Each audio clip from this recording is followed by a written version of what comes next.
पिंकी, जल्दी से तैयार हो जा बेटा, वरना मुझे देर हो जाएगी।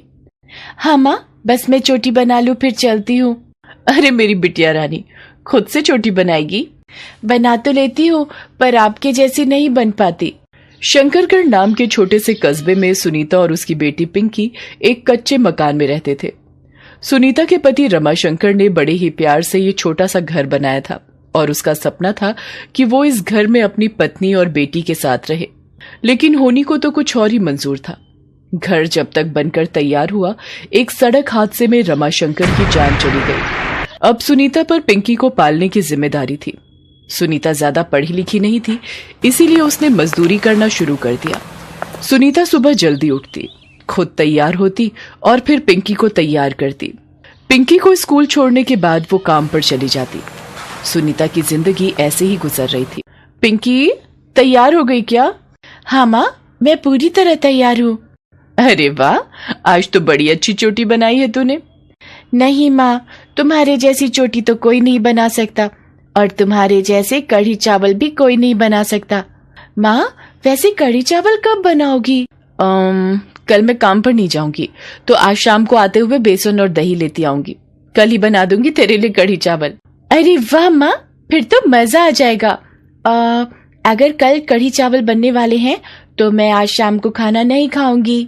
अरे पर क्यों? आज नहीं खाऊंगी तो कल ज्यादा कढ़ी चावल खा पाऊंगी ना। तू पूरी पागल है। अच्छा चल, अब देर हो रही है। शंकरगढ़ से थोड़ी ही दूर एक बड़ा कस्बा था, चंदन नगर, जहाँ एक लेबर चौक था। इस चौक का नाम वहाँ आने वाले मजदूरों की वजह से ही पड़ा था। सुनीता रोज सुबह वहाँ पहुँच जाती और वहाँ उसे हर रोज कोई न कोई काम मिल ही जाता था। सुनीता की कोशिश रहती थी कि वो जल्दी से जल्दी वहाँ पहुँच जाए, क्योंकि देर हो जाने पर काम मिलना थोड़ा मुश्किल हो जाता था। उस दिन भी उसने एक दिन पहले बनाई गई रोटी और दाल पिंकी के टिफिन में रख दी और खुद खाने का खाली डिब्बा अपने साथ ले आई। पिंकी को लगा कि माँ ने अपने लिए भी दाल रोटी रख ली है। भूखे पेट सुनीता हर आने जाने वाली गाड़ी के पीछे दौड़ती रही, ये सोचकर कि पता नहीं किस गाड़ी में से कोई ठेकेदार निकले और वो उसे काम दे दे। सुनीता, लगता है आज किस्मत में काम नहीं है। जब काम मिल जाता है और पूरा दिन मजदूरी करके घर लौटते हैं तो थकान नहीं होती, क्योंकि हाथ में दिहाड़ी होती है। लेकिन जब काम नहीं मिलता तो कुछ ना करके भी घर जाते हुए बड़ी थकान होती है। हाँ रज्जू, ये बात तो तूने बिल्कुल सही कही। अच्छा सुनना, आज मैंने कुछ नहीं खाया है, तो वो लाला की कढ़ी चावल खाकर देखें क्या? नहीं रज्जू, कमाई कुछ नहीं हुई है, ऊपर से लाला पता नहीं कितने के देगा कढ़ी चावल। चल ना, मुझे पता है तू भी बस खाली डिब्बा लाई है अपने साथ पिंकी को दिखाने के लिए। अच्छा चल, एक प्लेट में से दोनों आधा आधा खा लेंगे, अब तो ठीक है? अच्छा ठीक है। रज्जू सुनीता की बहुत अच्छी दोस्त थी। उसकी हालत भी सुनीता जैसी ही थी। दोनों ज्यादातर साथ में ही मजदूरी करने जाती थी। रज्जू बहुत बातूनी थी और सुनीता बहुत शांत। दोनों लाला की दुकान पहुंची तो रज्जू ने वहाँ काम करने वाले एक आदमी से पूछा, क्यों भैया, कढ़ी चावल है क्या? हाँ है। कितने के दिए? 100 रुपए। 100 रुपए की 2 प्लेट? ये कुछ ज्यादा ही महंगा नहीं है? ऐसा करो, एक ही प्लेट लगा दो। ओ महारानी, 2 प्लेट नहीं, 1 प्लेट है 100 रुपए की। हैं? अरे पागल है क्या तू? 100 रुपए की कढ़ी चावल? कढ़ी में क्या सोना घिस के डाला है तूने? मेरा टाइम खराब मत कर, खाना है तो पहले पैसे दे, वरना आगे बढ़। चल न रज्जू, मैंने कहा तो था तुझसे, यहाँ खाना बहुत महंगा है। अरे तू रुक, अब तो बात इज्जत पर आ गई है। ओए, तूने हमें क्या एरा गहरा समझा है क्या? जा, एक हाफ प्लेट ले आ। हाँ, हाफ प्लेट में तुम दोनों खा लोगी। तुझसे मतलब? हाफ प्लेट तो 50 की है ना? तुम 50 ही दे देना, वैसे है तो 60 की। वेटर एक छोटी सी प्लेट में कढ़ी चावल ले आया जिसमें सिर्फ एक ही पकौड़ा था। रज्जू ने उस पकौड़े को देखा और उसे लाला की कंजूसी पर बहुत गुस्सा आया। उधर सुनीता उसका तमतमाया हुआ मुंह देखकर बस हंसी जा रही थी। रज्जू ने जैसे ही पहला निवाला खाया तो मुंह बिगाड़ते हुए बोली, थू, इसे कढ़ी चावल कहते हैं? ठीक ही तो है, चुपचाप खा लेना। तू ही खा, इतनी बकवास कढ़ी तो मैं कभी ना खाऊं। कसम खाकर कहती हूँ, आज के बाद लाला की दुकान पर मेरी जूती भी नहीं आएगी। तेरी जूती अपने आप चलती है क्या? मेरा मजाक मत बना, वरना इसी केसर वाली आलिशान कढ़ी से तेरा मुंह रंग दूंगी। जितनी महंगी कढ़ी थी उसका स्वाद उतना ही बुरा था।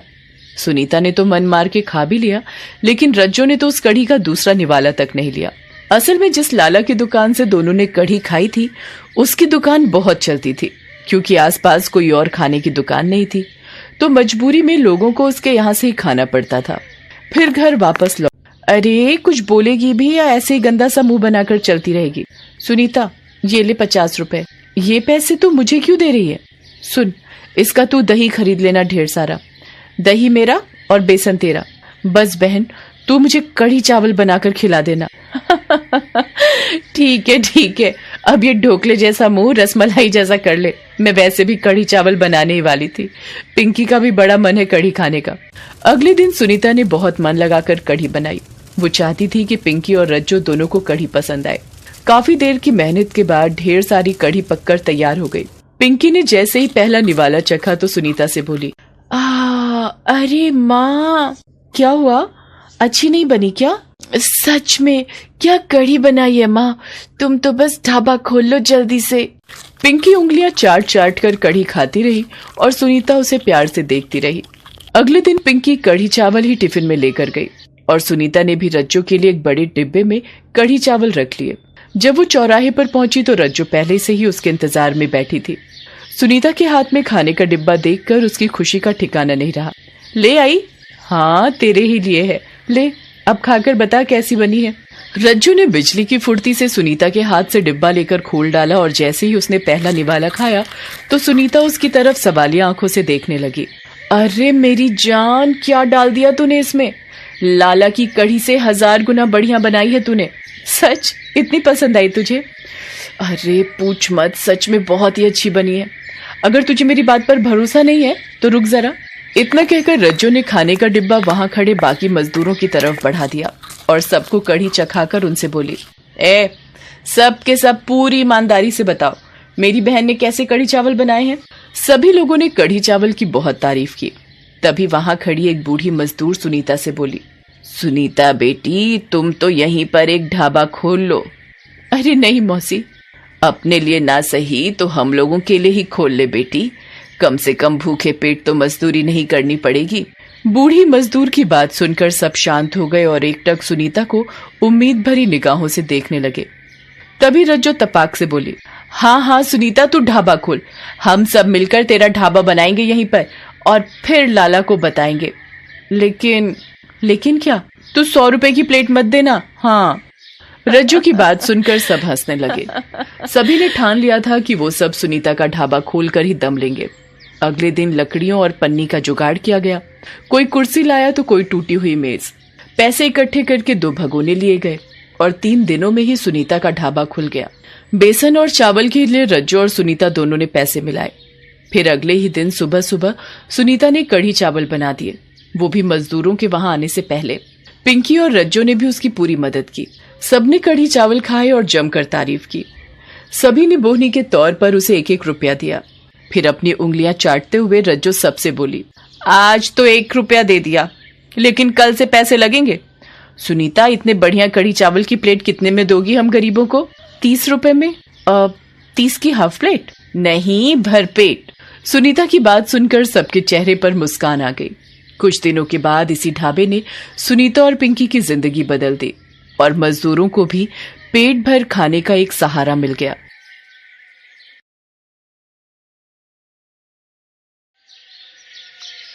मुकेश और मदन दोनों मित्र रतनपुर गांव में अनाज बेचने का काम करते थे। मुकेश स्वभाव से जितना कंजूस और लालची था, मदन उतना ही दयालु और ईमानदार था। मुकेश किसी को फूटी कौड़ी देकर भी राजी नहीं होता था। वहीं मदन को दान पुण्य और गरीबों की मदद करने की आदत थी। क्यों रे मदन, तूने उस भिखारी को 2 मुट्ठी चावल बिना पैसों के ही दे दिए? तेरे पास खुद तो कुछ बचता नहीं है और तू लोगों को मुफ्त में अपना अनाज बांटता फिरता है। मुझे तो तेरे ऊपर हंसी आती भाई। पता नहीं तू ऐसे दान करता है जिससे पता नहीं तेरे पास लाखों का धन जुड़ा रखा हो। मुझे देख, मैं 1 रुपए की चीज भी किसी को उधार नहीं देता। मुकेश, मुझे किसी जरूरतमंद की मदद करना बहुत अच्छा लगता है भाई। इन सब में मुझे बहुत सुकून मिलता है। तुझे तो समझाना बिल्कुल बेकार है। चल अच्छा, मैं चलता हूँ, कल सुबह दूसरे गांव जाना है तो समय पर निकलेंगे, ठीक है? मुकेश और मदन अपने अपने घर चले जाते हैं। अगले दिन दोनों दूसरे गांव के लिए निकलते हैं। माँ, ये क्या दे रही हो? बेटा, तू दूसरे गांव जा रहा है, रास्ते में भूख लगे तो ये रोटी और सब्जी खा लेना। ठीक है माँ, मैं खा लूंगा। अब मैं चलता हूँ, मुकेश राह देख रहा होगा। मदन और मुकेश दूसरे गांव के लिए निकल पड़ते हैं। जैसे ही वो दोनों दूसरे गांव पहुंचकर तांगे से उतरते हैं, भैया जी बहुत भूख लगी है, कुछ खाने को दे दो। अरे छोड़ ना मदन, ये सामान उठा, हमें सारा अनाज बेचकर शाम तक घर वापस भी लौटना है। एक काम कर, तू गाँव के इस ओर जा, मैं इस ओर जाता हूँ, ठीक है? फिर शाम को यही तू मुझे टांगा स्टैंड पे मिलना, ठीक है ना? ठीक है, मिल जाऊंगा। ये लो अम्मा, ये रोटी और सब्जी, और ये 50 रुपए रखो, तुम्हारे काम आएंगे। बहुत बहुत शुक्रिया बेटा, खुश रहो। मदन गांव में अनाज बेचने के लिए चल पड़ता है। उधर मुकेश भी अनाज बेचने के लिए निकल चुका था। बढ़िया अनाज ले लो, बहुत ही सस्ते दामों पर बढ़िया दालें, चावल, अनाज ले लो, अनाज। सुनो जी, अनाज बेचने वाला भैया निकल रहा है, हम भी थोड़ा सा अनाज खरीद लेते हैं। घर में अनाज बिल्कुल खत्म हो गया है। तुम्हें तो पता है हमारे पास बिल्कुल पैसे खत्म हो गए हैं। थोड़े बहुत जो बचे हैं उन सब की तरकारी आ जाएगी। अगर तुम कहो तो घर में जो पुरानी थाली रखी है उसे बेचकर हम थोड़ा अनाज खरीद सकते हैं। वो थाली तो बहुत ही पुरानी और टेढ़ी मेढ़ी हो रही है, उसे भला कौन खरीदेगा? एक बार पूछ कर देख लेती हूँ, कुछ तो अनाज मिल ही जाएगा। ठीक है, अगर तुम्हें लगता है कि मिल जाएगा तो इससे अच्छी बात और क्या होगी। ओ अनाज वाले भैया, जरा रुकना। बोलो अनाज में क्या क्या चाहिए? मेरे पास एकदम बढ़िया अनाज है और दाम भी बहुत कम है।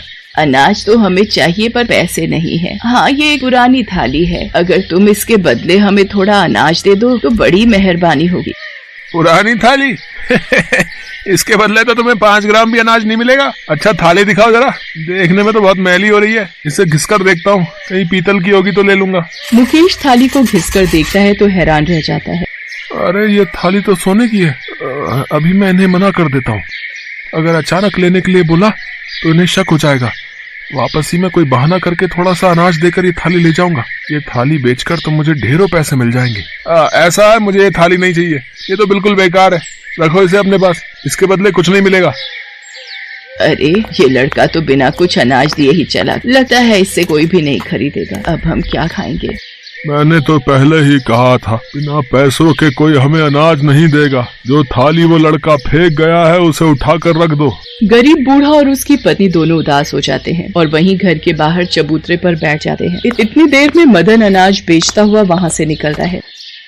अम्मा अनाज ले लो, बहुत बढ़िया बेच रहा हूँ। बेटा अनाज तो हम ले लेते पर हमारे पास पैसे नहीं है, बस ये एक पुरानी थाली है, इसके बदले अगर तुम हमें थोड़ा अनाज दे सको तो दे दो। अरे अम्मा तुम अभी वैसे ही मेरे अनाज रख लो, मैं तुमसे बाद में पैसे ले लूंगा। फिर भी मैं चाहती हूँ तुम थाली के बदले ही हमें थोड़ा अनाज दे। अच्छा ठीक है अम्मा, लाओ थाली मुझे दे दो, मैं देख लेता हूँ। मदन थाली को घिसकर देखता है तो वो हैरान रह जाता है।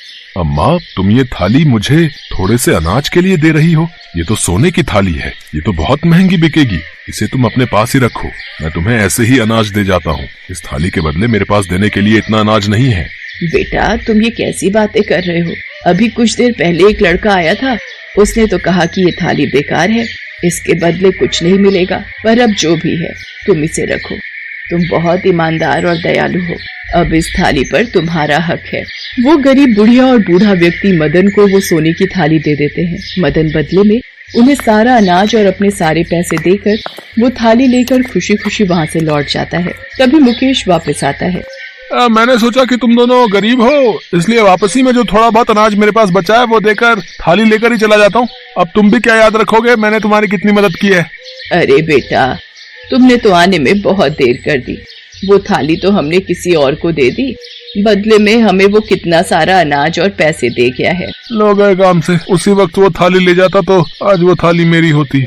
मुकेश जब मदन के पास वो सोने की थाली देखता है तो उसे अपने ऊपर पश्चाताप होता है। मदन को उसकी ईमानदारी और पुण्य कर्मों का फल मिल गया।